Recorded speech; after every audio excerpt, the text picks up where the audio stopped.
en nuestro condado. Se lleva a cabo el trabajo por la generosidad de nuestros miembros y contribuyentes. Así que gracias a todos los que nos ayudan a proteger el hermoso condado de Sonoma para las generaciones del futuro. También reconocemos la tierra en el cumplimiento de nuestra misión de conservar la tierra. En el condado de Sonoma reconocemos que nos encontramos en tierras ancestrales no cedidas de muchos pueblos indígenas. Esta noche vamos a hablar de la costa de Sonoma. En muchas costas del estado de California en particular reconocemos el papel de las personas Coast Miwok y los Oshaya Pomo, mientras que protegen y se hacen cargo de esa tierra a lo largo de muchas generaciones. Honramos su conocimiento, el cuidado de esta tierra a lo largo del tiempo y también reconocemos la responsabilidad de daño profundo y duradero de la colonización y también asumimos la responsabilidad de aprender de los vínculos culturales y tradicionales de la tierra para protegerlos.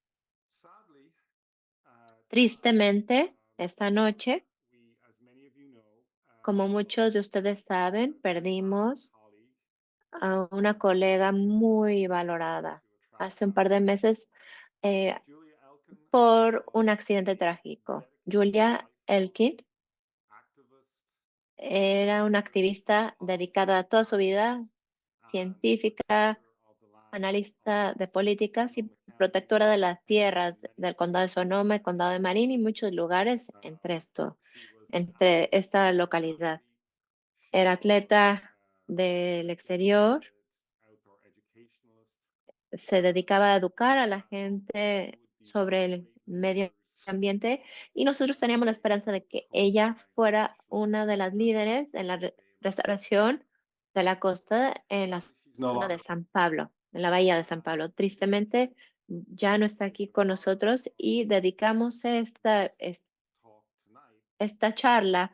Es un honor para nosotros hacerlo, dedicarlo a su memoria. Esta noche tenemos el gran placer, yo tengo el gran placer de presentar a Rosanna Shah, que es reportera ambiental de Los Angeles Times. Se dedica a historias de la costa y del océano. Fue finalista del premio Pulitzer en 2004 y tiene varios premios en series. Su primer libro, California en contra del mar, visiones para una costa que desaparece. De cómo interactuamos con el mundo natural. Se acaba de nominar para recibir un premio prestigioso de California. Y no se me ocurre un mejor momento para hablar de los grandes retos que tenemos a la hora de proteger la costa que en este momento. Cedo la palabra, Rosana, y bienvenida. Gracias, Iman, y saludos a todos. Tengo que compartir mi pantalla. Voy a ver si lo puedo hacer bien. Muy bien. ¿Pueden ver mi pantalla? ¿Cómo lo hago para que sea la pantalla completa? ¿Todos ven mi pantalla? Muy bien, excelente. Saludos a todos. Les agradezco a todos que se conecten esta noche. No es un tema fácil, pero es muy importante llevar a cabo estas conversaciones. Gracias, Simón. Gracias, Sonoma Trust, para a la hora que hayan abierto este espacio para hablar de este tema. Escribir un libro sobre las costas del pasado, presente y futuro ha sido un camino largo y es un honor verdaderamente compartir mis pensamientos esta noche. Me parecía que podría ser de utilidad empezar con un cursillo rápido de lo que hago a diario en el LA Times y lo que hago en las salas de prensa. Se darán cuenta que hay diferentes enfoques para hacer los reportajes del cambio climático. No tenemos a un reportero en el LA Times que se dedique al tema ambiental, pero en otros periódicos sí. A cada reportero o reportera les asignamos una especialidad. Tenemos reporteros que se dedican a diferentes temas, del temas naturales, desastres y políticas. Y seguramente conocen a Sam Roth, que redacta eh, un, un artículo semanal sobre el medio ambiente. También tenemos un reportero que se dedica a la investigación que habla del tema general.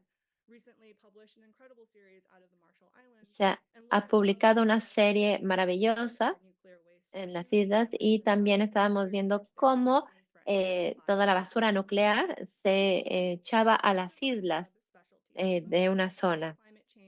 Y nos enfocamos cómo el cambio climático afecta a nuestro mundo. Temas de sequía, de petróleo y cómo se elevan los niveles de mar. Y yo investigo cómo todo esto se afecta a nuestra costa y tengo que recordar que en muchas salas de prensa tienen a uno o dos reporteros que cubren todos los temas climáticos. Y pues yo agradezco el poder dedicarme a mi tema y que el Times esté organizado como está. Y pues también me dedico a ver cómo dividimos los temas climáticos. Y bromeo con un reportero que un reportero se dedica al tema del agua hasta que llega a las costas y luego yo me encargo del mar y luego hablamos de las marismas, de agua salada, agua dulce. Yo escribo sobre la Comisión Estatal de California de la Costa y así es como hemos categorizado todos estos temas y me parece que las historias que son más efectivas son las que son más específicas. Entonces, en lugar de hablar de cambio climático en general, entre más nos enfocamos en temas particulares, podemos inspirar a las personas para que puedan lograr cambios en estos temas. Algo más que quería comentar para las personas que no conocen esos temas. Cuando hablamos de acción climática, se pueden poner dos categorías, mitigación y adaptación. Y a veces las dos se confunden. Mitigación, todas las soluciones y esfuerzos para reducir la tasa de cambio climático. Entonces, cuando hablamos de vehículos eléctricos, que se deje de usar gas natural, eso es mitigación. Y la adaptación se enfoca en todo lo que tenemos que hacer para responder y preponer y aceptar las consecuencias del cambio climático sin importar lo que se haga para mitigar. Y esto yo le digo a cualquier reportero y las personas que hablen del cambio climático, saber si la historia, el tema, mensaje se trata de mitigación o adaptación, a veces de las dos cosas. Realmente puede ayudar a enfocarnos y afilar lo que estamos tratando de decir del tema. Por ejemplo, California habla muy bien de la mitigación, pero queda muchísimo por hacer en la adaptación. Y cuando hablo con las personas del término de la adaptación, la gente dice que estamos muy atrasados. Y es cuando se habla de los costos y pues, la política se complica muchísimo cuando le pedimos a las personas que cambien de su propiedad o se reubiquen su propiedad.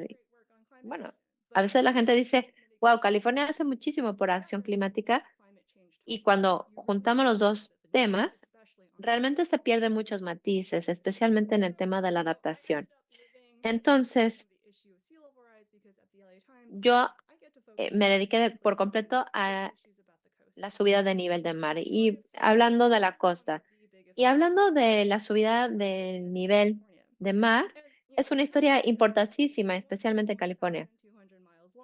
La costa de California es más de 1.200 millas desde la frontera con Oregón hasta México y no se habla de los cientos de millas de las bahías en San Francisco. Y yo sé que estoy hablando ya de los conversos, hablando de California, pero me sorprende muchísimo cuando la gente ve los mapas de California y piensa que California ya se queda en San Francisco y luego cuando ven el mapa se dan cuenta que hay muchísimo más al norte de San Francisco y hay tanta tipografía y comunidades en la costa y cada quien tiene su propia historia y su tema, su forma particular de ver un tema. Entonces, a mí me toca como reportera darle un espacio a cada comunidad y teniendo en cuenta cómo somos en el tema general o cómo cabemos en el tema general. Y yo soy una reportera local por 100, también un corresponsal estatal y escribiendo sobre un estado que se siente como un propio país. Y yo veo que mi trabajo realmente le ayuda a las personas a ver que un investigador está haciendo en este lugar, otro investigador en otro lugar y cómo se conectan todas las investigaciones. Recuerdo que em, un supervisor del condado me dijo que realmente el haber leído mi artículo le ayudó a ver que había un universo mucho más grande que el tema particular. Ah, todavía está elevándose mucho el nivel del mar, muchísimo. El océano está absorbiendo más del 90% del exceso de carbono que se ha emitido de la revolución industrial. Y si hablamos de la proyección de la subida del nivel del mar, sigue siendo igual porque todas las emisiones que ya hemos eh, met- es- dejado que entre al medio ambiente y pues hablando de cuánto sube el nivel del mar, ¿qué hacemos para mitigar? Pero las acciones que tomemos en cuanto a la subida del nivel del mar a corto y a mediano plazo, Yeah. It looks like the slides are not advancing. Rosana, las diapositivas no están avanzando. ¿En cuál diapositiva We're just seeing estamos? the beginning Solo slide. vemos la del principio. Ay, Dios mío, una disculpa a todos.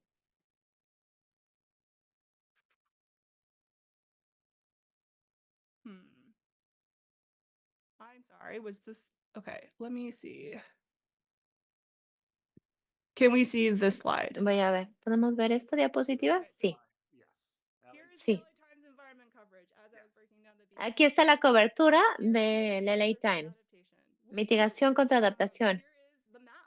Aquí está el mapa del que hablaba. Que California, podemos ver que California es mucho más grande de lo que pensamos, que San Francisco no es la frontera norte. ¿Ya estamos al corriente? Una disculpa. Esta es la diapositiva más importante en las cifras. Podemos ver las proyecciones del año 21,000 o 2100, perdón.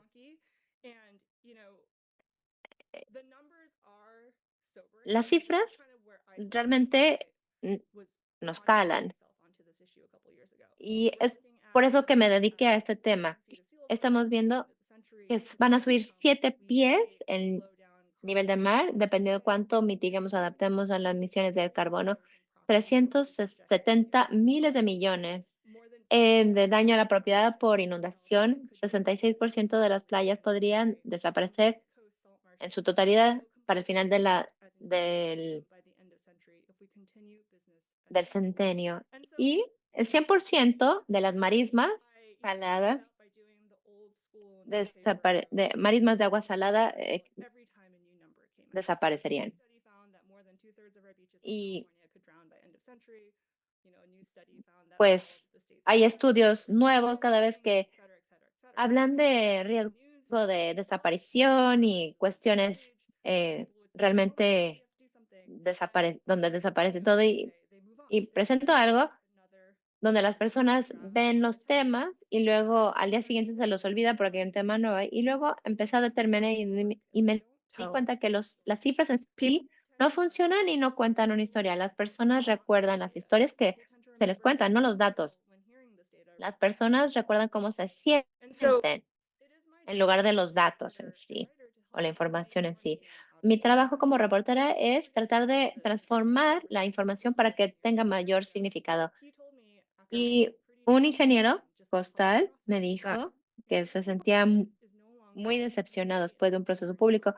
Decía que la subida del nivel del mar no es un problema de ingeniería, sino un problema social y político. Y ya estaba haciendo todos los análisis de costo-beneficio y había visto cuál era la forma para avanzar que se protegiera la vida, pero nadie quería escucharlo porque los cambios exigen sacrificio y las comunidades donde presentaban los hechos, la respuesta era muy negativa conversation y between realmente era un tema muy emocional y no se hablaba de los hechos.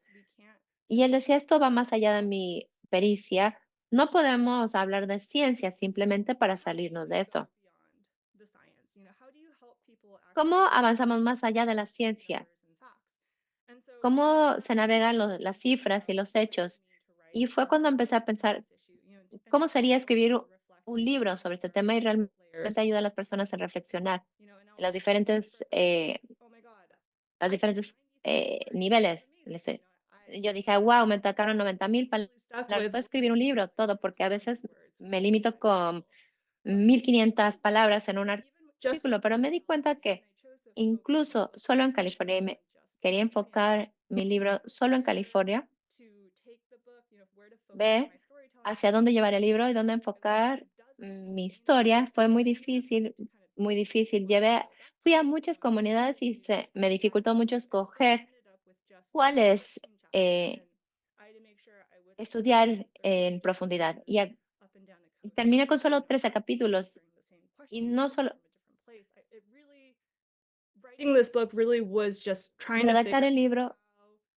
Realmente se trataba de ver cómo podía construir to find the universal truths in each of these todas stories estas that I historias ultimately que helping quería contar de manera deliberada para ayudar a las personas pensar en sus propias historias cuando piensan en sus propias comunidades. Y tampoco se me olvidará down with me jamás after my cuando mi first editor se sentó conmigo después del finish line. primer borrador. The first Realmente pensé que había llegado a la she final. told Wow, pensé, había escrito reporting's awesome. mi borrador y me dijo, genial, muchos detalles, muy bueno reportaje, pero, siempre hay un pero, un libro tiene que atender no solo el camino intelectual de los lectores, sino a su, a su historia emocional y espiritual. Yo me había enfocado solo en el camino intelectual para asegurarme de que había Meaning I was trying to help make redactado bien los hechos, pero me di cuenta que todo lo que intellectual aspects of this issue. estaba incluyendo era un aspecto lógico, intelectual. Entonces, más allá de las listas, tengo que empezar a pensar en el camino filosófico del lector y And cómo cada historia cabe en el análisis de qué quiere decir vivir en California, donde están desapareciendo las costas. Ahora, regresamos a la lógica, porque así funciona mi cerebro y así eh, no me confundo con los detalles. Y vamos a hablar de los contextos. Estábamos pensando de la política, de la ciencia, pero hay que pensar so filosóficamente sobre la visión general. ¿Qué es lo que aprendí we have sobre el tema? Que aunque nos gustaría pensar que tenemos muchas opciones, en realidad no las tenemos. Cuando vi todas mis notas y realmente traté de descifrar todo el caos y vi todas las opciones en un par de categorías amplias. are ideal. Y lamento decirles que ninguna de las opciones son ideales. First option is to build a seawall. La primera opción es construir This is the default response that I found in most una, for most homeowners and coastal un rompeolas, un dique marino. Y pues los líderes locales de la zona le dicen, bueno, vamos a construir un muro para que no entre el mar y es la victoria política más grande que dijeron. Bueno, yo construí el muro, protegí a la comunidad, pero más allá del hecho que los muros rompeolas cuestan mucho y hay una gran consecuencia en cuanto se le pone el concreto y los muros se construyen, realmente afecta el cambio natural. Entonces, el mar pega contra del muro y realmente hunde la playa. A veces, cuando un dique marino o el muro se construye, se pone muy alto. Los diques marinos matan a las playas, realmente por la erosión y porque no se puede mover la playa con eso. Una investigación de Santa Cruz me dijeron que Uno de los temas más complicados que existen son los diques marinos. Responder a la erosión con una estructura dura es una decisión en realidad de no proteger la playa. Los diques marinos matan a las playas y toda esa conversación no siempre es blanco y negro. Hay que debatir que el propietario está tratando de proteger una casa multimillonaria y pues se pierde la playa pública la erosión. Piensen, por ejemplo, en el Embarcadero. Es un lugar icónico y también funciona como un dique de contención de 3 millas. Una parte amplia de San Francisco se construyó sobre una marisma y el embarcadero está sosteniendo el agua. Yo estaba tan sorprendida cuando aprendí esto hace un par de años. Le quitaron tierra al mar y ahora la subida del nivel del mar se dificulta mantener ese espacio. Y bueno, además de proteger el puerto y la calle Market en San Francisco, hay aspectos tan icónicos de la zona. El embarcadero protege un montón de temas críticos como las líneas del metro, comunicaciones, etcétera, y se perdería todo. El tema del embarcadero en San Francisco es muchísimo más complejo. ¿Y cómo fortificamos el dique marino? Pero estamos pensando cómo se protege de la forma más ambientalmente consciente. Entonces, va a ser una conversación muy dura. La proyección temprana dice que va a costar más de $2,000 millones pues, proteger esta zona, pero lo más probable es que cueste muchos millones más. Y el puerto que gestiona ese espacio está pensando cómo pueden revitalizar el dique. Entonces están pensando cómo convierten los paneles de concreto en un hábitat que parece más como arrecife, que pueda promover el crecimiento de otras especies. Entonces la cuestión es si la infraestructura de concreto va a interrumpir la costa natural, entonces vamos a ver qué podemos hacer para que regrese la vida marina a esa zona. Y si regresamos a pensar a un nivel más filosófico, cuando estaba aprendiendo de los costos de los diques marinos, me di cuenta que las personas piensan en la costa como un lugar estático donde se vive, se visita, que no cambia.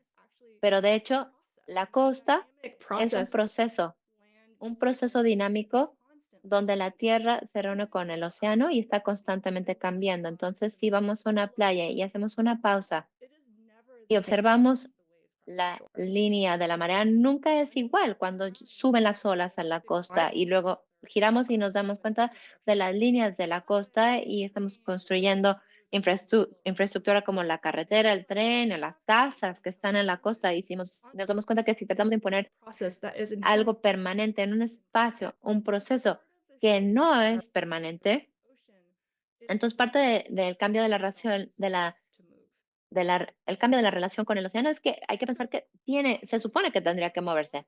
La opción 2, que surge mucho, bueno, es que vamos a reabastecer la arena. Dicen, bueno, viene el mar, tenemos el dique de contención, ya sabemos que el dique de contención arruina la playa, entonces vamos a meter más o reabastecer de arena. Bueno, suena bien, pero la arena también se mueve porque la playa es un proceso y muchas comunidades han gastado millones y millones de dólares llevando arena en camiones y luego se dieron cuenta que la arena se va rapidísimo con una tormenta o una temporada. Entonces, quedamos atrapados en un ciclo de tratar de reabastecer la arena para tratar de estar al corriente con la subida del nivel del mar.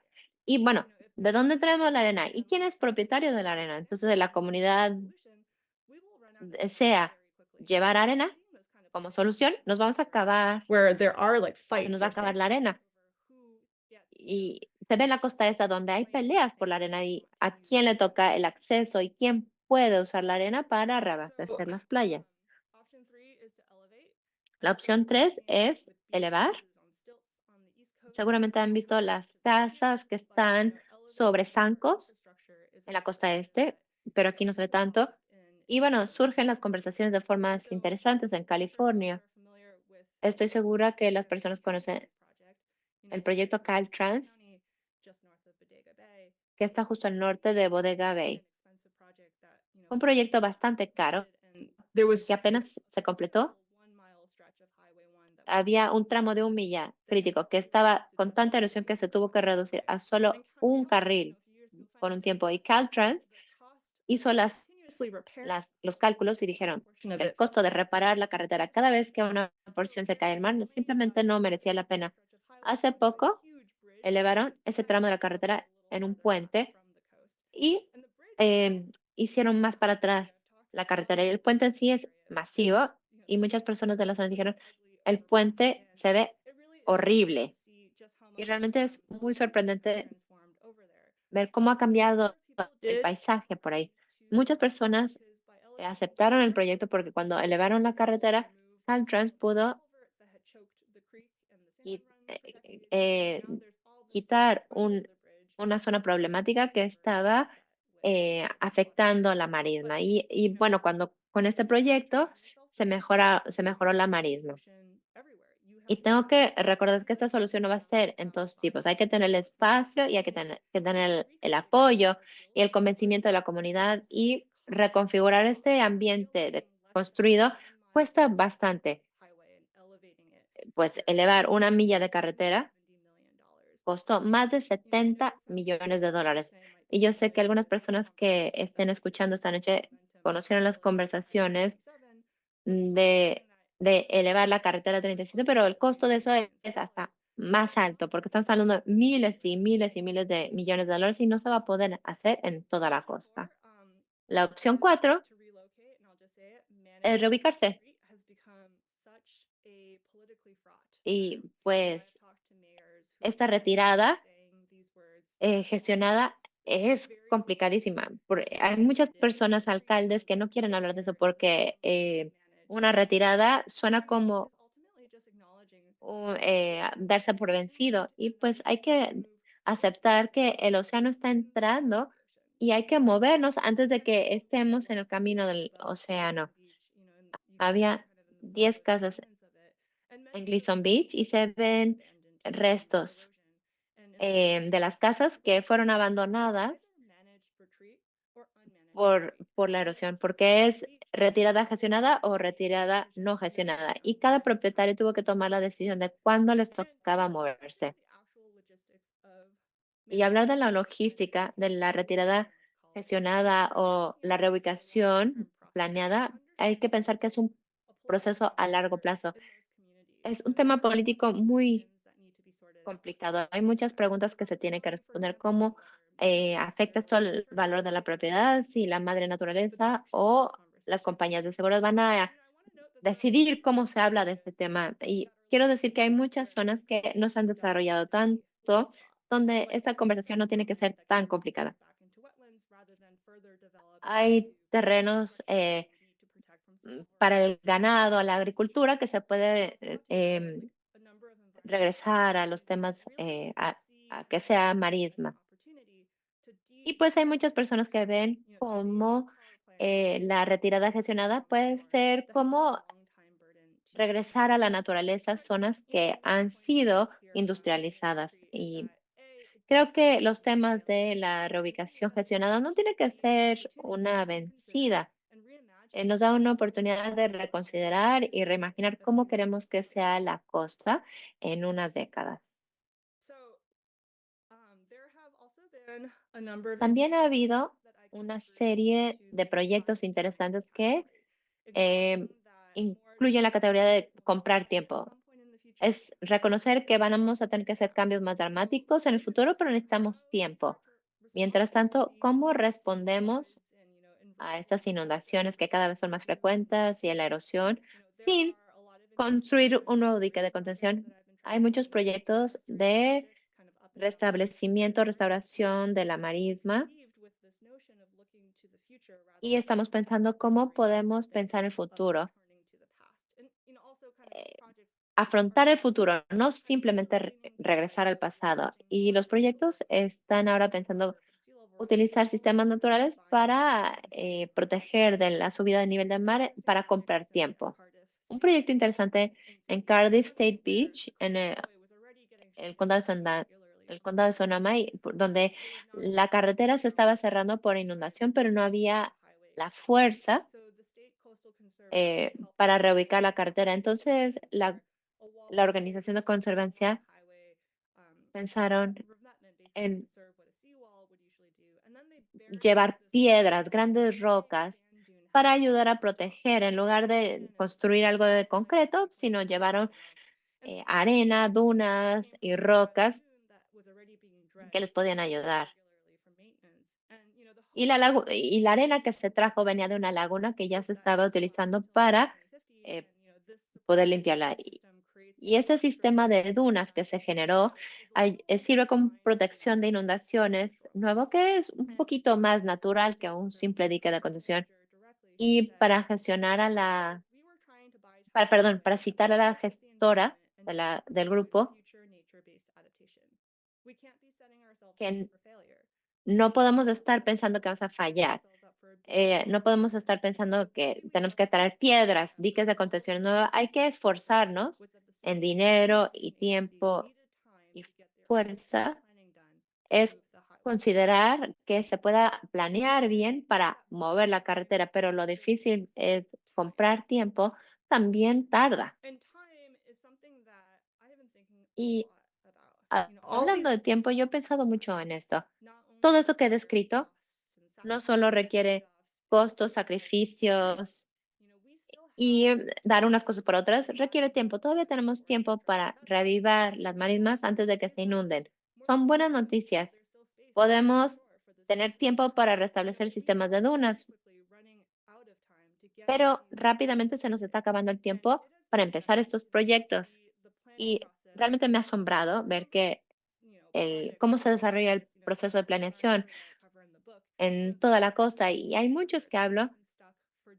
Por ejemplo, hay esfuerzos de restablecimiento de las marismas que no han avanzado porque no se puede acordar cuál es la base a la cual hay que restablecer. En el proyecto de la playa Gleason empezó en la pandemia, pero tardó más de 10 a 15 años de planeación para poder llevar a buen final todo el proceso. Y construir confianza es tan importante para los diferentes grupos que participan, porque construir esta confianza es tan esencial en el proceso de planeación, pero construir la confianza requiere tiempo y conversaciones. Y tengo que agregar que el tema del tiempo se nos ha obligado a tomar decisiones en marcos de tiempo bastante arbitrarios, en plazos de 4 años, políticos de las hipotecas de 30 años. Otro punto de desconexión que he visto es la mm, concepción equivocada de que todo, todo lo que tiene que ver con el cambio climático se tiene que resolver con una decisión enorme que nos da mucho miedo en lugar de pequeños procesos. Hay mucha intensidad por un voto importante de la Comisión de las Costas, pero adaptarnos a la subida de nivel del mar es también un proceso muy, muy largo. Todos sabemos, en el fondo, que el mundo que amamos, los paisajes que amamos, van a verse distintos en 30, 40 años, pero también sabemos que ninguno de los cambios tienen que ocurrir mañana. Entonces, ¿cómo ayudamos a más personas que cambien de esta, eh, esa forma de pensar a corto plazo, vamos a pensar a largo plazo?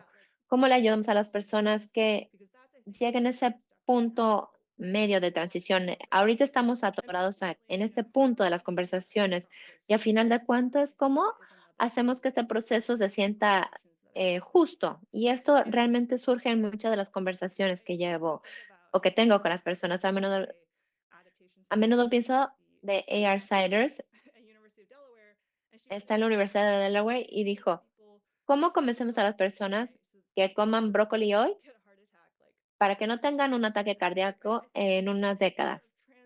Esta idea de traducir lo que queremos a corto plazo en necesidades de largo plazo es lo complicado. Y la pregunta, ¿cómo le ayudamos a las personas que entren en el proceso sin que sientan que estamos pidiéndoles que renuncien a todo en una sola oportunidad? ¿Cómo nos aseguramos de ayudar a este proceso que no se convierta en algo que sea algo para todos? ¿Cómo empezamos el proceso de manera consciente antes de que todos estén en modalidad de supervivencia después de un desastre? Lo vimos en Florida, en Houston, después de inundaciones, huracanes, que esa era una retirada gestionada. Y he visto que las comunidades que tienen mayor éxito con los aspectos más complicados de esta conversación son las comunidades que han reconocido las diferencias entre necesidad a corto plazo y visión a largo plazo para ayudar a las comunidades en realmente poder hacer una transición a mediano plazo. Quiero también decir algo de recalibrar la pericia. Cuando estaba haciendo mis reportajes, estaba pensando, ¿a quién valoramos como peritos, más allá de abogados, científicos y los artículos académicos, antropólogos con PhD? ¿Dónde cabe el conocimiento indígena? Las comunidades que se encuentran al frente de la situación. ¿Cómo enfocamos sus necesidades donde anteriormente se había ignorado? Llegué a conocer muchas comunidades donde había datos para apoyar el hecho de que estaban sufriendo o los impactos de salud por temas de contaminación. No había datos porque a nadie se le había ocurrido hacer la investigación o recoger los datos. Y porque no había datos, las prioridades políticas se enfocaban en otros temas. Entonces, ¿cómo validamos esas experiencias vitales más allá de los datos? Y cuando redacté todo el libro, a la hora de trabajar, entonces es una forma de reflexionar en lo que no estamos viendo.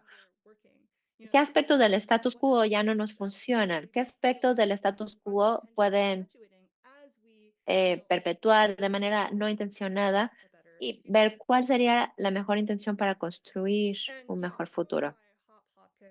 Esta cita de Hop Hopkins realmente me hizo ver clarísimamente.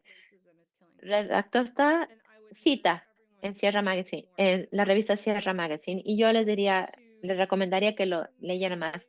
Cuando vemos soluciones y vemos formas de reiniciar nuestra relación con la naturaleza, es importante ver que nuestra historia del uso de la tierra y cómo hemos tratado a las comunidades o invertido en comunidades ha permitido zonas de sacrificio. Hemos generado zonas donde está bien proteger a la naturaleza aquí para esta comunidad y sacrificar a esta otra comunidad para construir las plantas de reciclaje, de las plantas eléctricas.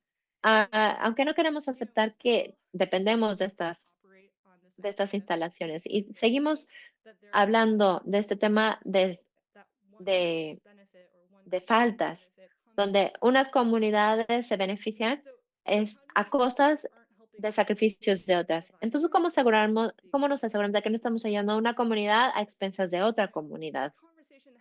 Esta conversación se ha abierto y ha profundizado en los últimos años y realmente me ha alentado a ver cómo los esfuerzos de protección del medio ambiente también están incluyendo a las comunidades vulnerables, pero todavía queda mucho por considerar. Hay comunidades que viven juntos de zonas tóxicas. Hay muchas zonas de la Bahía del Norte que han visto que es necesario proteger estas zonas. Y en la subida de nivel del mar afecta a estas comunidades que ya llevan décadas lidiando con estos problemas. Y digo mucho en estos días, nuestra generación el día de hoy no necesariamente generó estas injusticias, pero depende de nosotros no continuar, alargar estas desigualdades históricas. Y hay que ver cómo llegamos hasta este punto. Y una lección importante para mí en este proceso es reconocer realmente que el cambio ambiental y el cambio social no pueden separarse. La historia social no se puede separar de nuestra historia de uso de la tierra. Y cómo utilizamos la tierra, a final de cuentas, es historia ambiental. Así que cómo somos dueños de la tierra, cómo la controlamos, ya sea para el desarrollo, la restauración. Sky precisamente el poder. Y estoy hablando de mi propio camino. El libro realmente analiza cómo es, de qué se trata compartir este poder y cómo redistribuimos todo esto. Un punto filosófico adicional como escritora, realmente se me complicó el tema de resiliencia y yo estoy segura que muchas personas también se ríen al escuchar eso y se habla tanto de resiliencia. No puedo leer un informe sin ver la palabra resiliencia donde sale y puede significar tantas cosas para tantas personas distintas y en otros espacios ya no quiere decir nada. Ya, resiliencia esto, resiliencia tal, resiliencia el otro. Pero, ¿qué quiere decir ser una comunidad resiliente? ¿O qué quiere decir tener una cosa resiliente? Y cuando empecé a enloquecer con esta palabra resiliencia, la busqué en el diccionario y la definición antigua de resiliencia es la capacidad de soportar o recuperarse rápidamente después de la dificultad. Y hemos interiorizado esta palabra para que signifique tener la fuerza para soportar el desastre y los temas naturales y cómo rebotamos. Por ejemplo, lo que pasó con el huracán Katrina. Hay que reconstruir lo que perdimos y dónde lo perdimos. La forma que se han desarrollado los sistemas de seguros. Y si una casa se quema por un incendio, se le da el dinero para construir exactamente lo que se perdió, exactamente dónde lo perdieron. Pero reconstruir es exactamente lo que perdimos y mantener el status quo realmente es lo que queremos. El mundo como el mundo que queremos,